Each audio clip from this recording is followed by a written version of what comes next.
Magandang umaga po sa inyong lahat. Morning.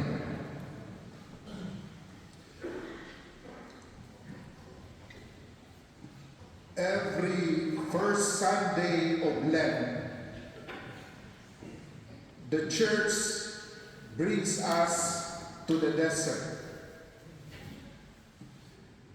This year, in the Gospel of Matthew that we just heard, we heard Jesus being tempted by the devil, not only once, but thrice.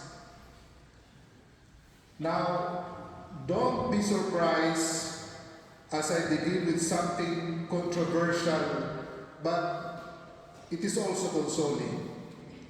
Because I would like to say to all of you, temptation is not a sin.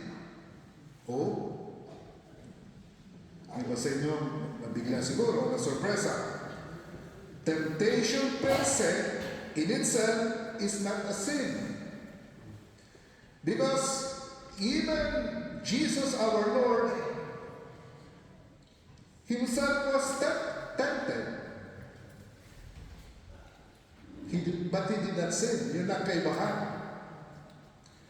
There is a big difference between tinutokso at nagpapatukso. No? Ang tinutokso ay hindi nagkakasala. Ang nagpapatukso, siya ang nagkakasala. Let's be clear on this. To be tempted is human. It is part of our human life. But to give in to temptation is also our personal and human decision. Kaya nga ho, this season of Lent, we are reminded that Lent is not about pretending that we are not tempted. Lent is about learning how to fight back all the temptations that we will be encountering. There are two attitudes towards temptation. When temptation comes, we have two options. We have two choices. Ang una, we can run away from it.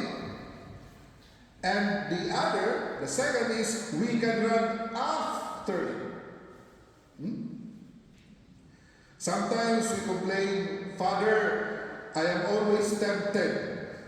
Palagi akong tinutokso. But if we are honest with ourselves, sometimes we are the ones looking for it. We are the ones looking for the temptation. Sa ating mga cellphone, we scroll for it. Hinahanap natin yan. We entertain it. We enjoy it. We justify it sometimes. We make excuses for it. In that case, kung ganyan po tayo, that we play with the temptations that come upon us, sabi nga, we are making Satan jobless. Ginagawa natin arbeitslos si Satanas dahil tayo na ang nagiging substitute niya. Inaagawan natin siya ng trabaho. My dear friends, this season of Lent is the time to stop running toward what weakens us.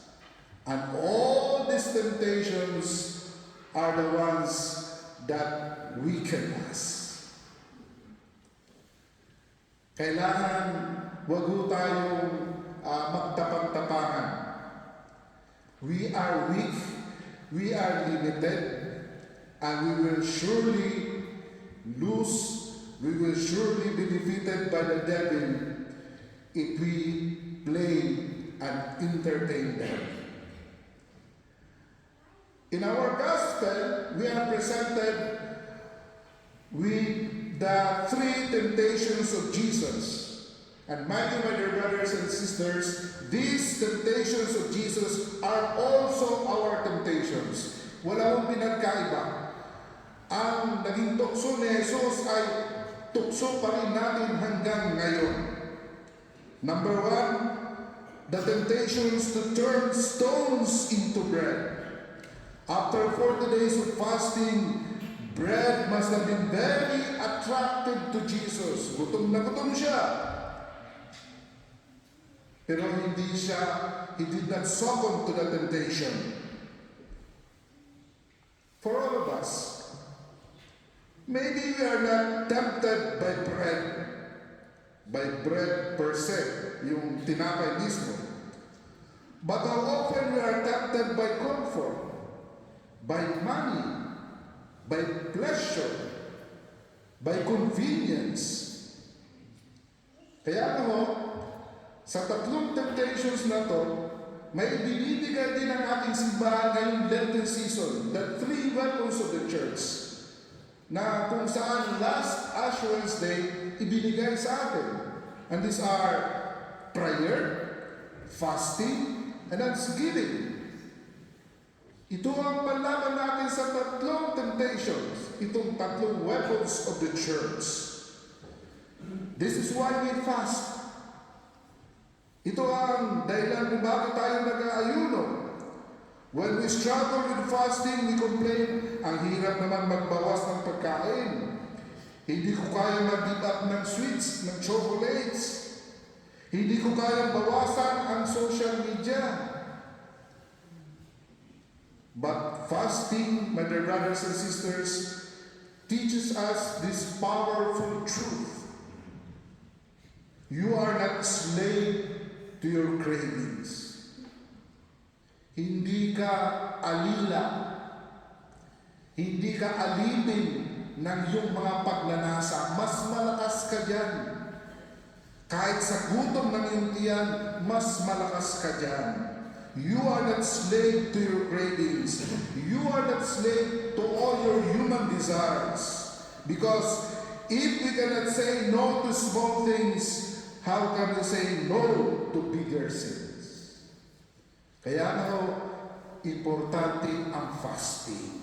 Hindi lang sa pagkain, kundi sa lahat na umaalipin sa buhay natin.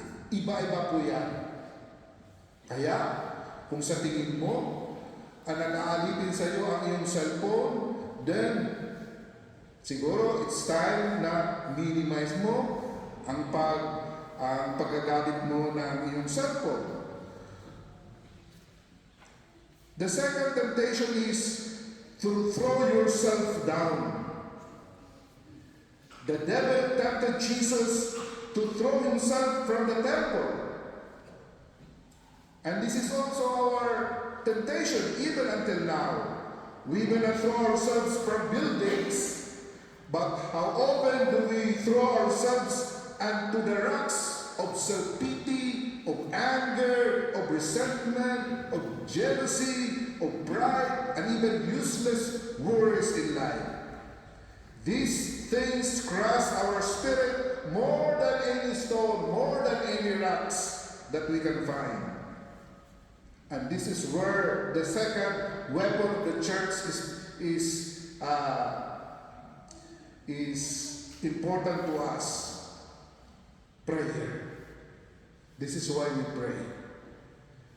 When we struggle to pray during Lent, we say, wala akong time, Father. Hindi ako makapagdasal. Pagod ako, Father. Pagkatapos ng duty, wala na akong oras para magdasal. O kaya hindi ko feel mag-pray, Father. But dear brothers and sisters, prayer protects our heart. Prayer reminds us who we are. Sa pagdarasal, nalalaman natin na mahina tayo, kailangan natin ang tulong ng Diyos. And when prayer gives us strength, dahil ito ang nagpapalakas sa atin, especially when our emotions are pulling us down. And without prayer, sabi nga, we become easy targets by the devil. Ngayong panahon ng Kwaresma, this season of Lent, I am warning you already.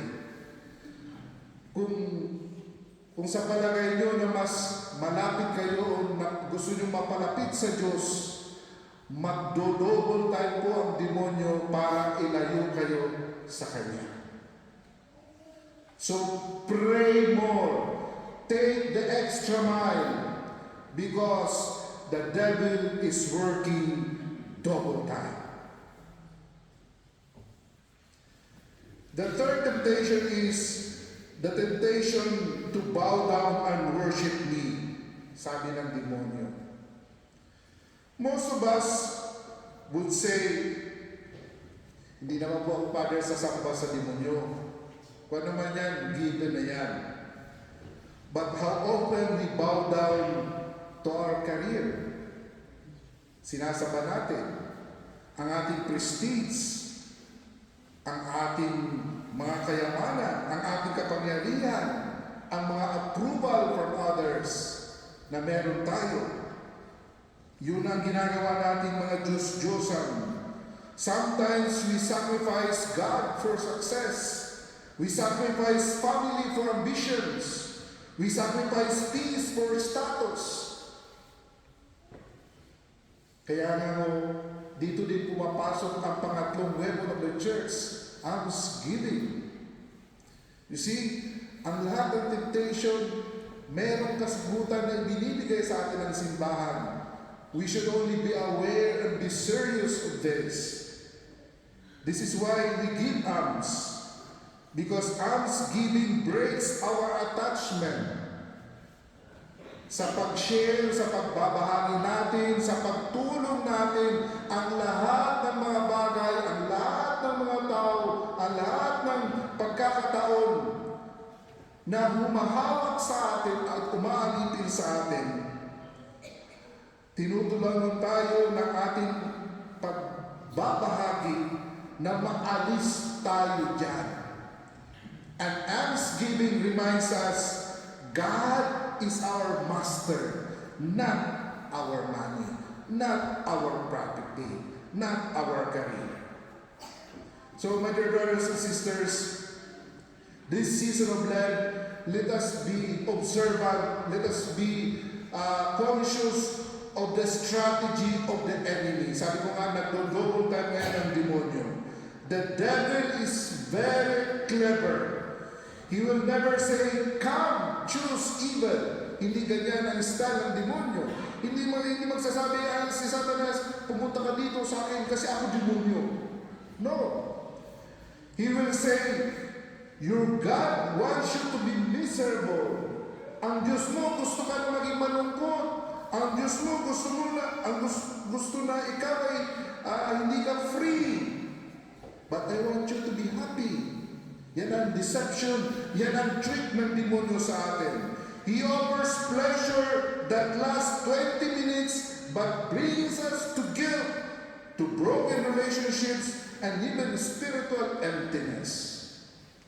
Evil always looks harmless at the beginning, but it is always deadly in the end.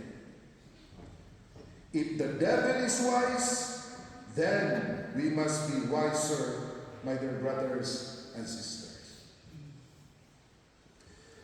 Alam ko lahat nag-struggle, nagsusumikap, lalo na sa panahon ito. And I know that in your struggles, ang iba ay parang nagsasabi, bakit pa merong panahon ng Kwaresma? Sana relax lang ang buhay natin, hindi na mga Kristiyano. You promise to pray daily but you stop. You promise to fast but you gave up. You wanted to give alms but you always forget. Kung ganyan po nangyayari sa atin, do not be discouraged. Huwag mawala ng pag-asa. The desert is not a place of perfection. The desert is a place of decision. Every temptation is an opportunity to choose God again. Pag may nagtutokso sa'yo, may tumutokso sa'yo, tingnan mo yan na isang opportunity to choose God rather than the devil. To choose goodness rather than sin. Jesus did not argue long with the devil. He stood firm in the word of God, and the devil left him according to the gospel. My dear brothers and sisters, Lent is not about being miserable. It is not about being sad, but it is about being free from sin, free from slavery to desires, free from all the false gods that we sometimes worship. So today, I ask every one of you, as I also ask myself, what temptation am I running toward? What weakness do I need to confront? Where do I need to be stronger? Let us not make Satan jobless by cooperating with him. Let us make him powerless instead by choosing Christ. Yes, temptation is real, but the grace of God is greater. May this Lent, my dear brothers and sisters, be a season where we do not just feel tempted, but let us feel that we become transformed and converted by the Word of God. Amen.